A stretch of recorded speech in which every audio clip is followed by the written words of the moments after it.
there were two areas of conservation of our environment.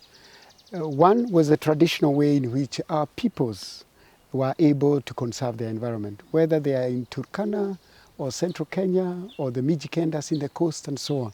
There were traditions that made people respect their environment and conserve it.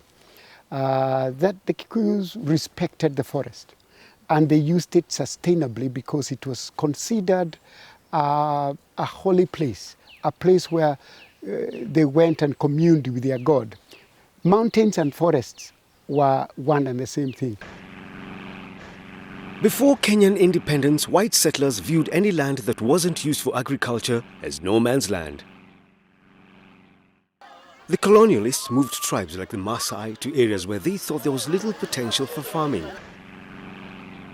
By 1963, only 3% of the land was covered by forest. Lack of rain resulted in bad droughts in 1966, 1974, 1983, 1994 and 1997. And by then, forest cover was reported below 2.5%. Kenya's most recent drought in 2006, the worst in our history, left 3.5 million people in danger of starvation.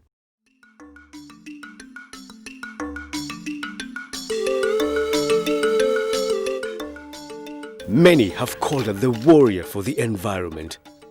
It is a befitting title that she wore with pride, no matter the price she had to pay. She stood up for minority groups and fought for democracy, putting her life on the line. She really never kept quiet. Whenever something went wrong, she was there announcing it in the strongest terms and being able to smile about it. That's what I remember Wangari for.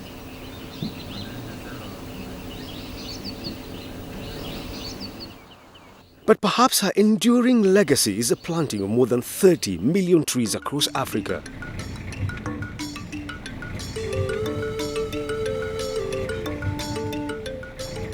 In Kenya, she founded the Wangari Maathai Institution for Peace and Environmental Studies. People need to be taught how they can live or coexist together with trees.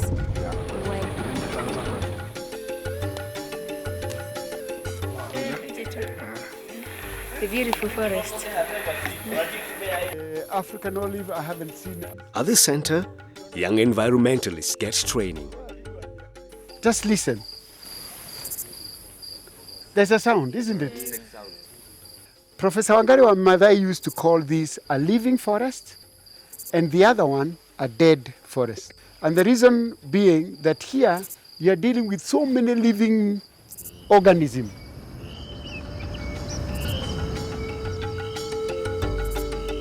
Wangari's journey began in a rural village in the shadow of Mount Kenya.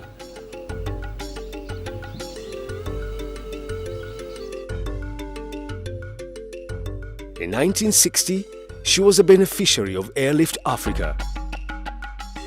The scheme by politician Tom Mboya and supported by John F. Kennedy enabled bright young Africans to study abroad. My life changed, my experience changed, my thinking changed. When I left, I was a very different person. I had gone through the experience of the civil rights movement, which was led by Martin Luther King. And that experience really gave me my perception and my understanding and my challenge for human rights issues.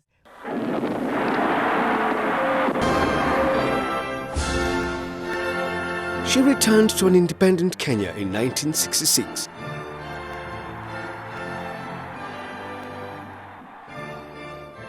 Five years later, she became the first woman from East and Central Africa to gain a PhD and went on to chair a department in a university 10 years later. The 70s saw her become more outspoken and aggressive in her fight for the environment and human rights.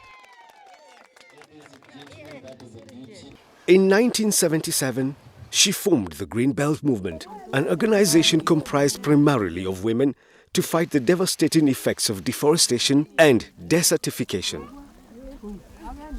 Planting that tree symbolizes nurturing democracy, nurturing good governance. Planting that tree symbolizes protection and conservation of forests.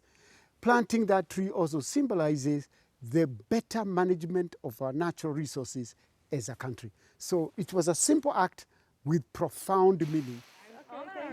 Her efforts were lauded overseas. Back home, it put her in conflict with Kenya's most powerful man, the then president, Daniel Arap Moi. Moi even called her a mad woman and a threat to Kenya's security.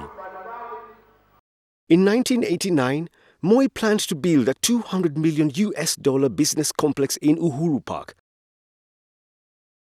It had great economic repercussions. When she had the courage to make it an international issue, which she did when she wrote to Prince Charles. Wangare's protest threw a spanner in the works.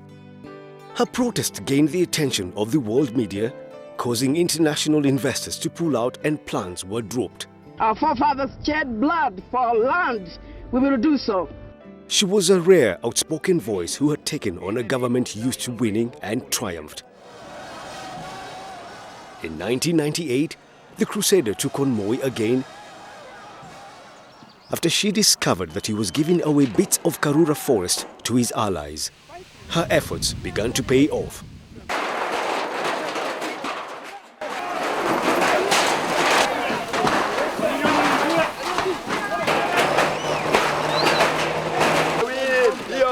Sometimes when we would sit at home and watch TV and watch the news and see her fighting for the forest and see her in her full gear and as an, pushing for some cause and as an activist, you'd look at her at home and wonder, is this the same person? Because she's so gentle and calm like a dove at home.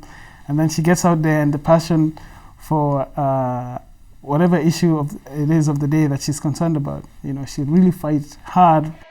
After a year of protests, President Daniel Arap Moi announced a freeze on the sale of public land.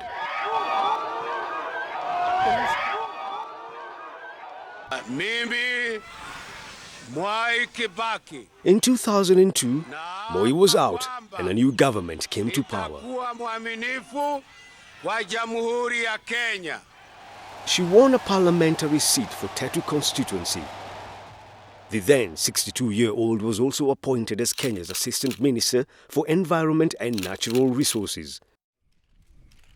The icing on the cake came 2 years later. Has decided to award the Nobel Peace Prize for 2004 to Wangari Maathai for her contribution to sustainable development, democracy and peace. It's an exciting time for me and I hope for all Kenyans. It is something that has happened to us the first time. It is such a wonderful honor. Linda Staff, Director of the Institute. Thank Wonderful you to have very much. you here. Thank you. Congratulations. Thank you very much.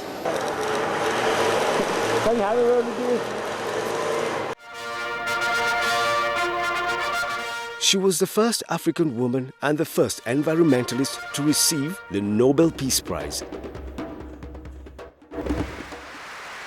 Kenya was in a celebratory mood.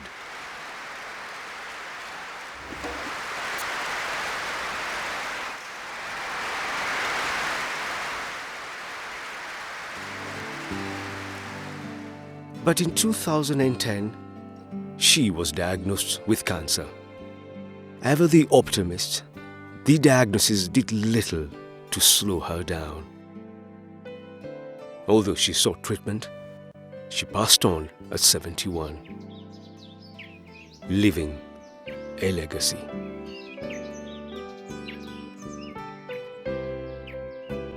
Single-handedly, Wangari saved this Uhuru Park. Single-handedly. She understood the issues, she understood the environmental impact, she understood the impact for ordinary Kenyans who use this park long before any of us did. And single-handedly, she fought the state. According to a World Bank report published in 2012, the forest cover in Kenya stood at 6.09% in 2010.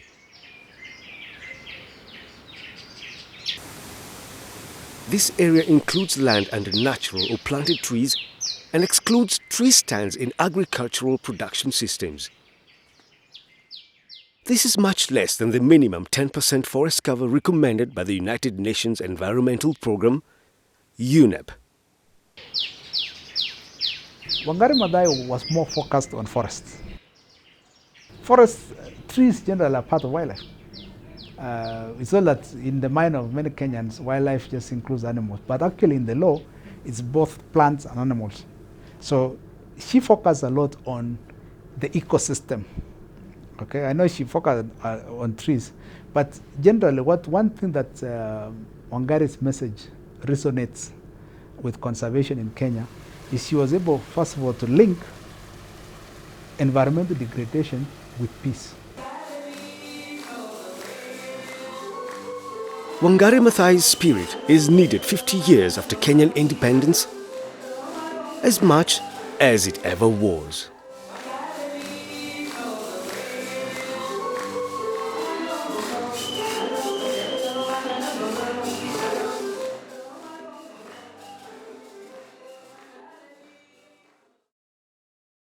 You are the next Wangari Maathai, and you don't really need to be a Nobel Peace Laureate to do what Wangari Maathai was doing.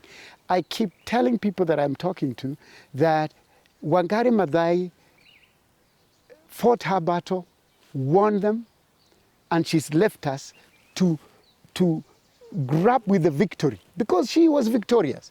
In her death, she was victorious. We need now people who can be able to handle that victory to its logical conclusion. That is, conserve, protect our environment, be a soldier to ensure that that is being done, but equally, because she was a cultural ambassador, to be able to tell us to be proud as Africans, as Kenyans, to celebrate who we are.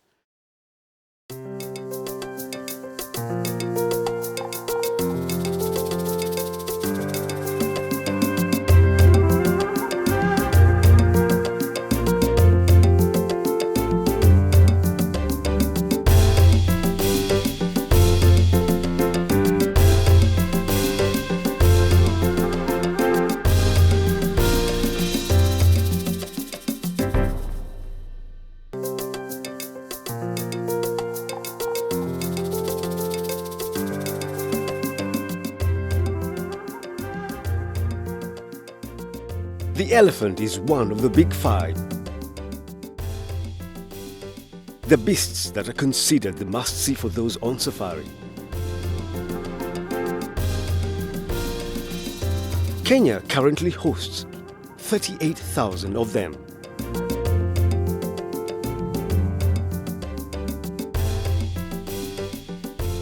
I did my research on elephants because I thought that as a flagship species, saving elephants means you have to save large areas of land. And that in turn saves habitats and all the other animals that depend on them. But as those spaces have shrunk, so has the elephant population. There was a major count in '69 for elephants. And at that time, there were 167,000 elephants. And as a result, probably that figure gave people appetite to do a lot of poaching. So the major massacre of elephants actually occurred in the 70s, because for a period of 20 years, from '69 to '89, Kenya's elephant population crashed by 90%. By 1989, we just had 16,000. In the 1970s, game hunting was a popular sport in Kenya. Poaching was a big industry in East Africa. The game department even held auctions of ivory, leopard and cheetah skins, sold mostly to tourists. Very courageous man. In the black market, those trophies demanded huge prices. So President Mzee Jomo Kenyatta on the 20th of May 1977 banned hunting. But of course, a presidential decree does not end a criminal activity overnight. The criminal networks were already entrenched in the system, and that continued. And that is why by the time KWS was formed in 1989, wildlife numbers had significantly gone down. At the time, experts predicted the extinction of leopard and the cheetah within the next decade. Elephant, rhino, buffalo and lion would be extinct 30 years from then. This prediction was a catalyst to major changes in policy. Kenya inherited the Royal National Parks in 1963 when it was born. It changed the name to Kenya National Park. From 1971, there was a push to merge management of wildlife outside the protected area and those inside the national parks. That merger was a total disaster because it brought two groups which had gone different ways. And so, unfortunately, the Kenya National Park Standards Management dropped to where the game department was. And so, it created, first of all, chaos. Many professionals left because then it was a parastatal of Kenya National Parks and the game department was just a part of the Ministry of Natural Resources. KWS was created in 1989 as a result of the merger. This same year, the then President Daniel Arap Moi sent a strong message to poachers and the international community. Members of the press, ladies and gentlemen, we are today assembled here to witness a historic event in the conservation of wildlife, that is the burning to ashes of 12 metric tons of ivory. The ivory, which is worth 60 million shillings, Kenya shillings, will go up in smoke in the animal sanctuary to signify our commitment to the cause of wildlife conservation, both within and outside our borders.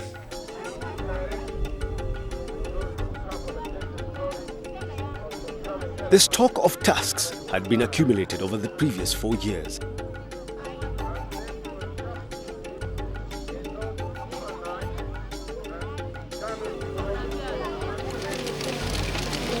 Moi also promised to destroy some 270 rhino horns confiscated from poachers.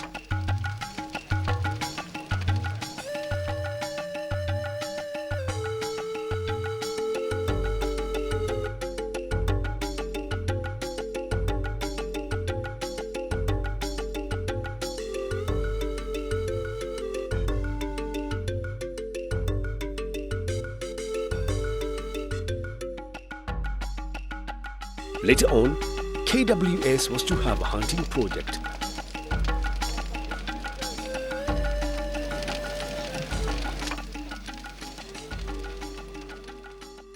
The same was reintroduced in early 90s, and the reasons for introduction, it was a pilot project. We actually did not call it hunting that time. It was utilization, consumptive utilization, and it was confined to particular species of animals, not mainly for trophies. Like lions could not be hunted during that time. Elephants could not also be hunted. However, animals like antelopes, giraffes, zebras, wildebeest, buffaloes could be hunted because the main purpose of this particular utilization was consumptive, to eat. And that is why some popular joints in Nairobi here were very popular, like the Carnival restaurant, because that time people had an opportunity of tasting meat from different animal species. This contributed massively to the increase in bush meat poaching.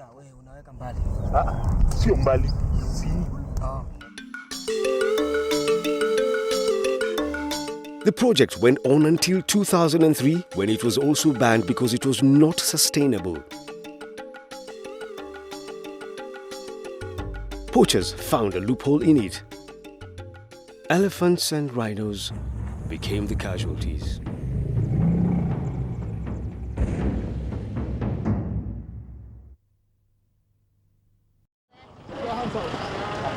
Several campaigns have since been started to raise awareness on this problem.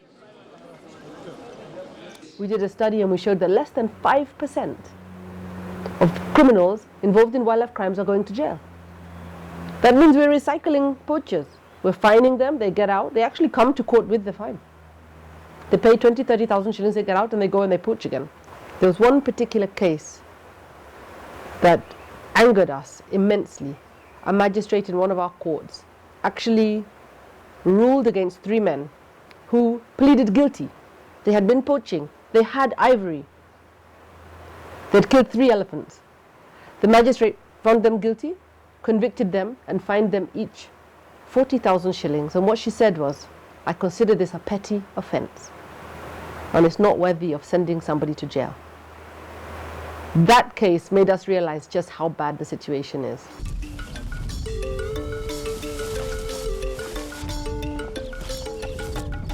KWS says there are less than 40,000 pachyderms left in Kenya.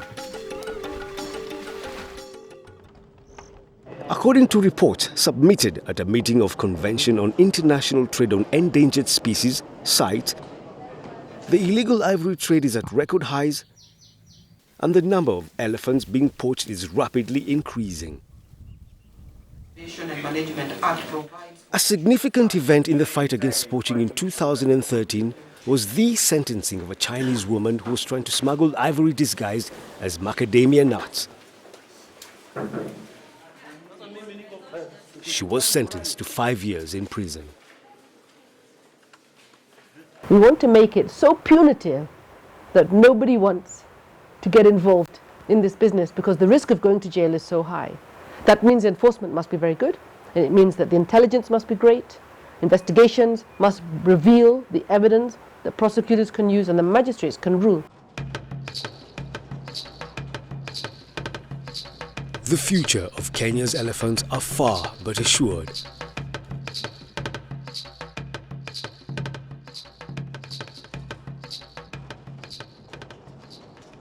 My vision for the future of my grandchildren is a future where they can actually continue to see animals in the wild the way my father did and the way I did. And the only way we do that is have zero tolerance on the damaging degradation of environments where these animals thrive. Zero tolerance.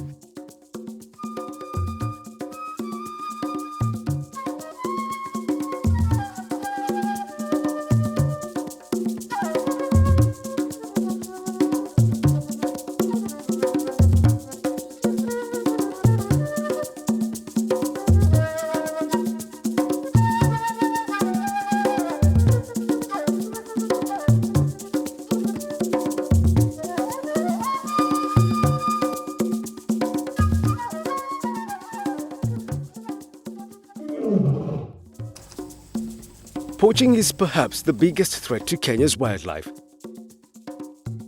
However, there is another little threat.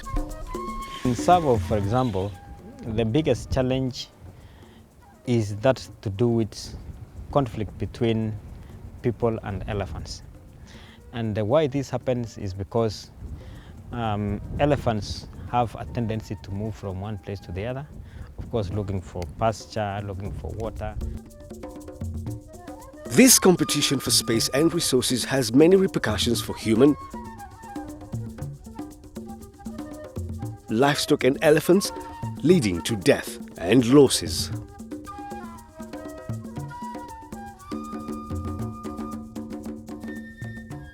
A farm that's crop raided at night by elephants could lose up to 20-30 bags of potential harvest.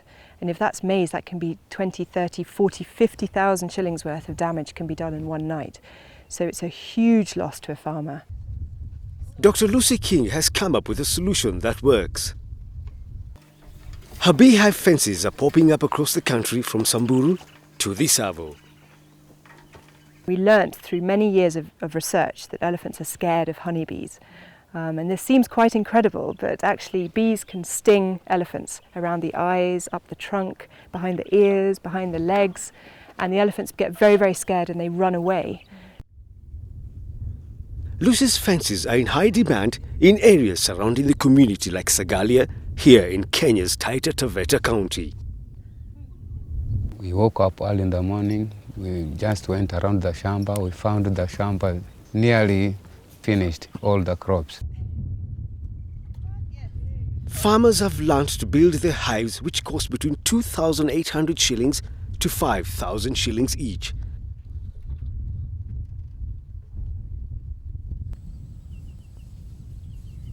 In 2012, wildlife conflict made international headlines with lions on the front page.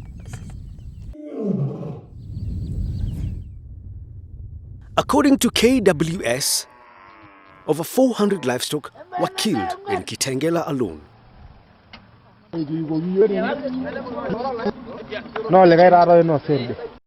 In June, several frustrated Maasai Morans took their revenge, spearing 6 lions. They claimed KWS was too slow to respond.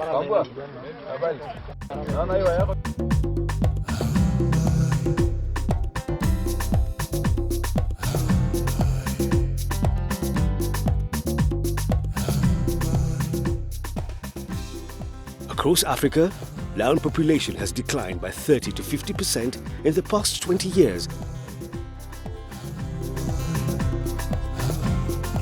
According to the Ewaso Lion Project in northern Kenya.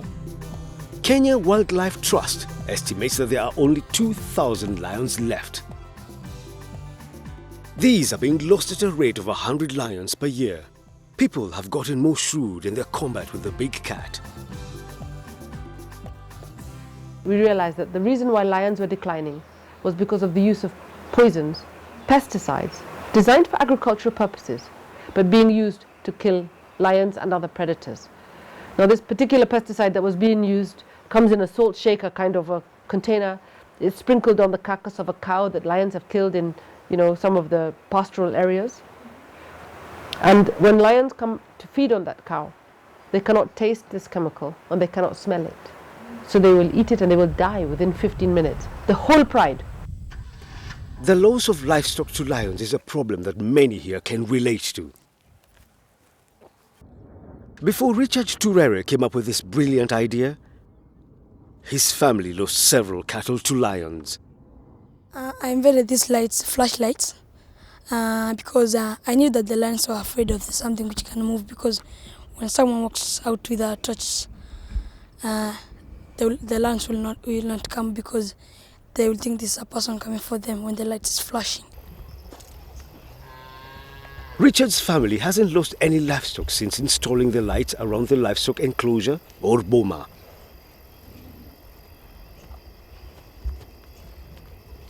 I was installed 6 bomas of my neighboring bomas here. I've installed 6 flashlights now in this area. I don't charge money because it was a gift from God. I don't want to use it for money. Several NGOs are now helping him scale up the project so that more bomas can benefit from his creation.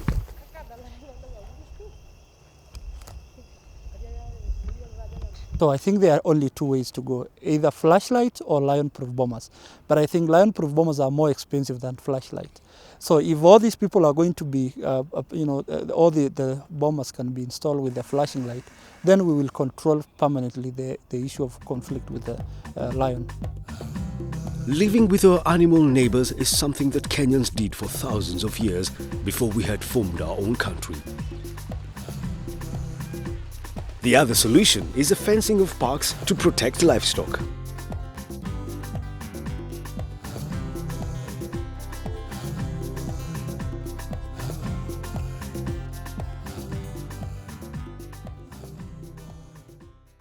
The work of conservation starts with the populations themselves.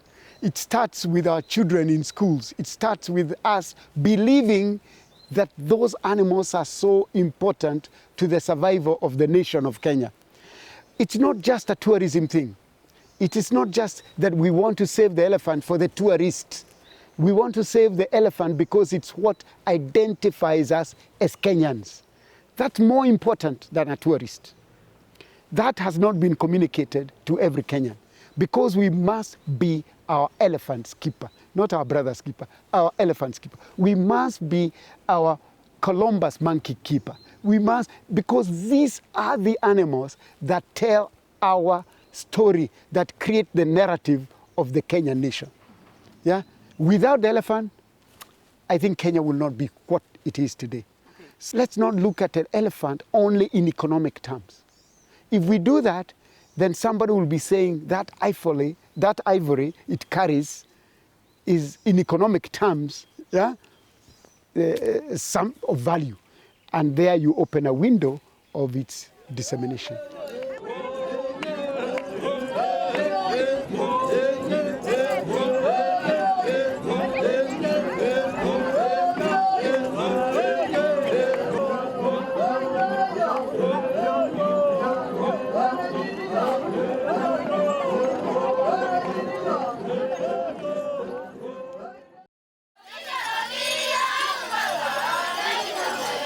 To many people, the Maasai are Kenya's biggest cultural brand. These nomads are famous for holding on to their traditional way of life.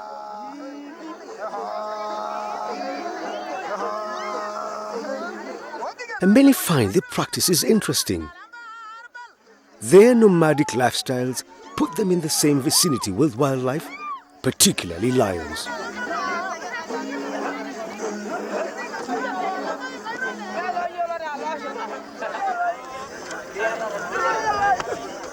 They jump because they live in a semi-arid area. This area, they are pastoralists. So they are constantly in search of pasture. And they also live with wild animals. So they have to protect their animals from the wild animals. So the men have to jump so high to survey for water. So, you know, it becomes an activity of the man. And even look at the way they dress. Their colors are blue, red, and white. This is environmental too, because red, a Maasai eats blood, fresh blood. Kenya has a diverse population made of 42 tribes. The majority are from the Bantu subgroup. A significant number make up the Nilotes, and the minority are the Kushites in the north. The arid north of Kenya hosts the oldest resident from the El Molo tribe. Cesariana Olekulu is over 100 years old. I am strong because of what we used to eat those days. We used to feed on hippos, tortoise, crocodiles. Right now there are no more. This settlement where she lives with her people is made up of rounded huts built from doom palm fronds and wood from the acacia tree.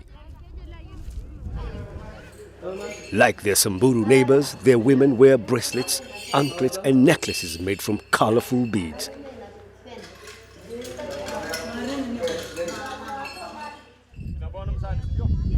Professor John Galati is an anthropologist who has studied African cultures. The Omolo long had the distinction of being the smallest tribe in Kenya. They all talk about there having been 99 people, but if we go back to some of the articles on the Omolo, that there weren't very many, but about 1923, they talked about 76 people. In the Samburu language, the name El Molo means the people who eat fish, or in the Maasai language, people who make their living from sources other than cattle. These semi-nomadic lot have been fishermen for centuries. there's some reason to believe that there's been fishers on the Lake Turkana for thousands and thousands of years, so they may be, in terms of the community, the descendants of that lake-based economy. Fishermen here sell a Nile perch for 20 shillings. Seeing as a fishing business is not very lucrative, they find ways to supplement their income. This is what I do, weaving. It is what we will eat, cater for our other needs, clothes, shoes, and also take our children to school. What Beatrice and other women make is displayed here in the middle of the village. Curious tourists who make the long journey here to see the El Molo culture are their main clients. The El Molo have been declining in their numbers. This has prompted them to intermarry with their neighbors, the Samburu and the Turkana. Just like any other minority, they are keen to pass their traditions to the next generations. Our language has been diluted by intermarriage. They come to learn from me, pure El Molo.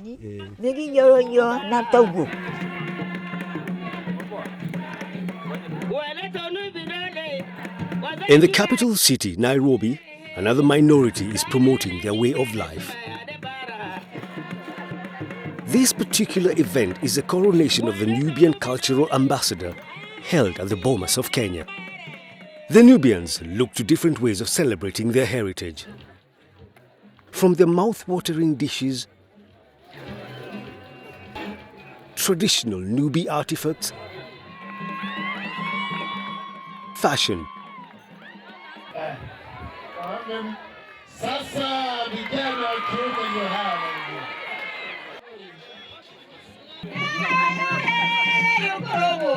music,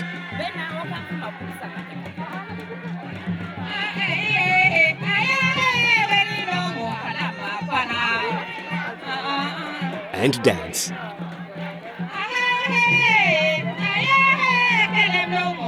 In our cultural exhibitions, in our celebrations, we introduced the cultural ambassadors show that targets the youth.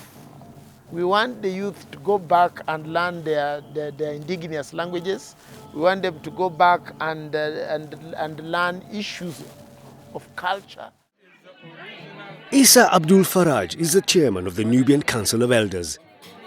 He has been on the front line in fighting for the rights of his people. When your identity is taken away from you, that is a threat to extinction. So you develop mechanism for resilience.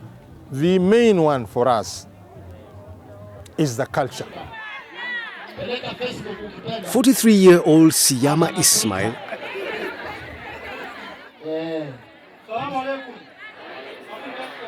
and 35-year-old Kur Osman are the new faces of the Nubian heritage. I'll be representing my community in different parts of Kenya and outside the world. We'll be taken outside the world and go and sell our culture outside there. Getting recognition from my community, yes. For the first time, we are being recognized.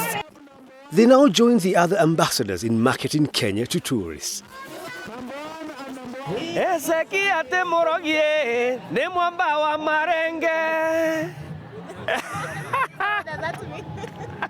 Ezekiel is not a thief. He is a Ezekiel is not a witch doctor. He is a pumpkin thief. Okay, so through music, I've been able to preserve our culture. We market in Kenya and cultural tourism. And you can remember that's when we ended the post-elections violence. That is 2008. So we went to Berlin and we convinced the tourists and the people there that Kenya is a peaceful country.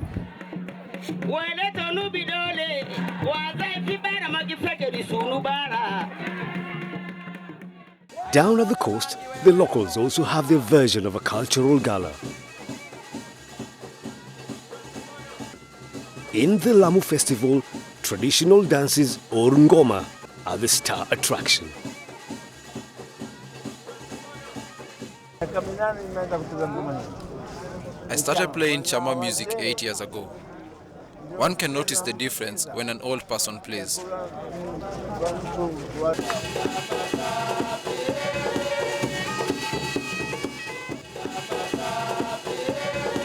Two of the major dances are the Chama dance and the Tuari dance.